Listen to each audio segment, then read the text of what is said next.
Introduction. My first book on this topic appeared during the aggression of the countries of the Atlantic Pact against Serbia in 1999. Its purpose was to assist Albanian terrorists in Serbian provinces of Kosovo and Metohija in establishing their authority, expelling the Serbian population, and detaching these regions from Serbia. That mad and criminal aggression could have been a prelude to a Third World War.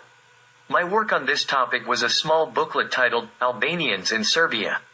But despite everything, this work was not created as a propagandistic pamphlet or political material for short-term use. On the contrary, it is a serious depiction of reality, intended to shed light and enable an understanding of contemporary events in Serbia.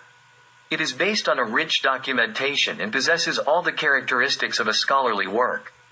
This book, with such strong documentation, would be sufficient in any country, except Serbia, to direct all school programs toward truth and scientific history.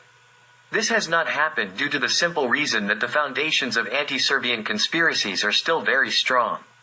Therefore, it was necessary to prepare this more comprehensive and stronger work on the same topic. This is not about presenting one people in an unfavorable light and another in a positive sense, but rather following the truth, which often has a darker side, portraying the situation as it truly is. No one can correctly understand these events or take a stance on either side without first familiarizing themselves with the historical currents that led up to them.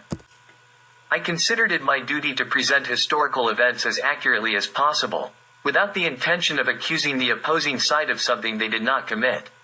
If this book manages to disturb someone's conscience, assuming it actually exists, I declare in advance that I prefer truth over the smiling faces of those on the opposing side. Salvation lies only in the truth. One must first acquaint themselves with the truth in order to deliver a just judgment. When it comes to Old Serbia, its central part geographically known as Kosovo and Metohija, it is not about any province for us Serbs, but about Holy Land. It is the heart of Serbian religious and cultural life. Pristina, Prizren, and Vučitrn were capitals of King Milutin, Emperor Dusan, Emperor Uroš, and Vuk Branković. Bodin was crowned king in Prizren.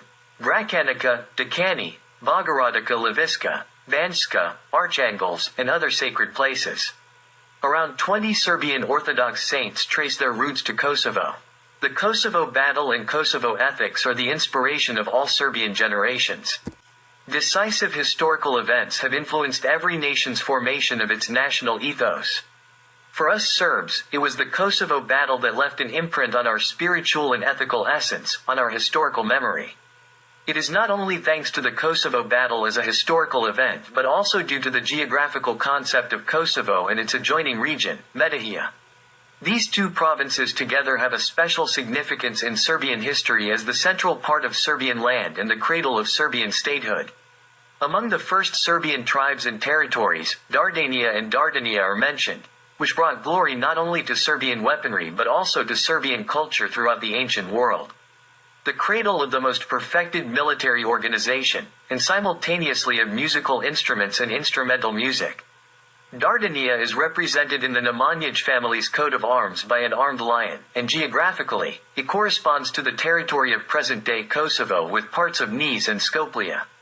In Dardania lie the largest Serbian religious centers, such as Niš, the Holy Nasis from pre-Christian times, and Pek from Christian times.